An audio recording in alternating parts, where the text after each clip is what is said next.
Ada. Mana nak?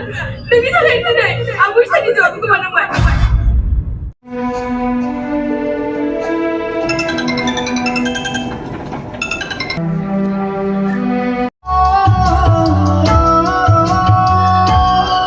RN Film Production जों दिहुनजानाय थैसाम 2 सावथुनखौ बङाइगावनि इउनिभार्सेल सिनेमा हलाव बर' सावथुन नायनो मोजां मोनग्रा गोबां रायजो राजाफ्रा अनसायनायखौ नुनो मोन्दों।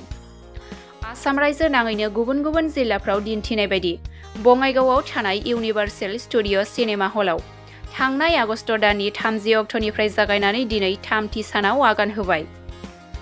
दिनै गोबां रायजो राजाफोरजों लोगोसे बिटिआरनि MCLA अमर बसुमतारी बिथाङाबो थैसाम 2 सावथुनखौ नायफैदों आरो सावथुनखौ आथिखालनि समाजाव जाफ्लेबाय थानाय ससियेल पिक्चारजों मिलायदों होनना बुंथिनायजों लोगोसे थैसाम 2 सावथुनखौ दिहुनगिरि रबि नार्जारी बिथां आरो थैसाम 2 सावथुनाव फाव खालामनानै सावथुनखौ आबुं महर होनाय साफ्रोमबो फावगिरिफोरखौ साबायखर बावो लोगोसे बर' हारिनि सावथुन दिहुनगिरि बिथांमोनखौ बेबायदिनो साबसिन हामसिन सावथुन दिहुनलांबाय थानो खावलायदों।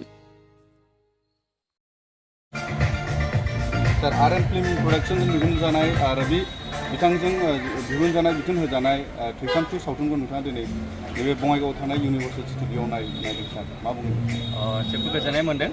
दाख्लैनो जेब्ला थैसाम 2 ओंखारदों रिलिज जादों जों नायनो होननानै जमनानै दंमोन।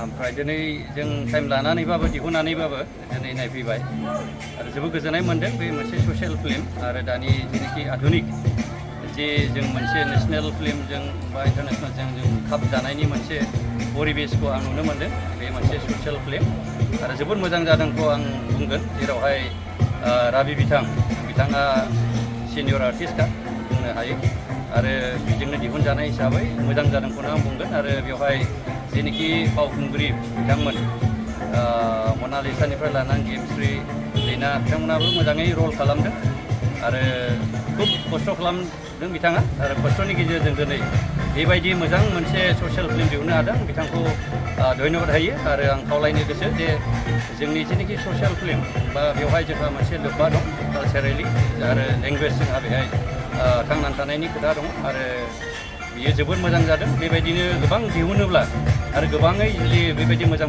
दिहुनोब्ला जोंनि कालचारा थांनानै थागोन आरो रावाबो थांनानै थागोन। आं बेखौ बिसास थायो आरो सावथुनखौ नायनानै माबायदि सावथुना मोजां एक्सन ओमफ्राय माखासे रमान्टिक सिन्स ओमफ्राय बाखि ससियेल मोजां मेसेज दं आरो बेखौनो बुंनो सानदों जोङो मा होनो सिनेमाखौहाय फार्स्ट टु लास्ट जोङो मोजां क्लाइमेक्सखौ जोङो नायनानै एसे बुजिनो मोनदों। माने जोंल' नङा दा गोबां जायफ्रानाखि दासिमबो नायाखै बिथांमोनाबो नायफैनो हागोन। ओमफ्राय माखासे जों जायखौहाय जोंनि समाजावहाय माने सोलायनांगौ दङ नैबेखौ बे सिनेमानि गेजेरजोंहायबो जोङो बेखौ मोन्दांथियो आरो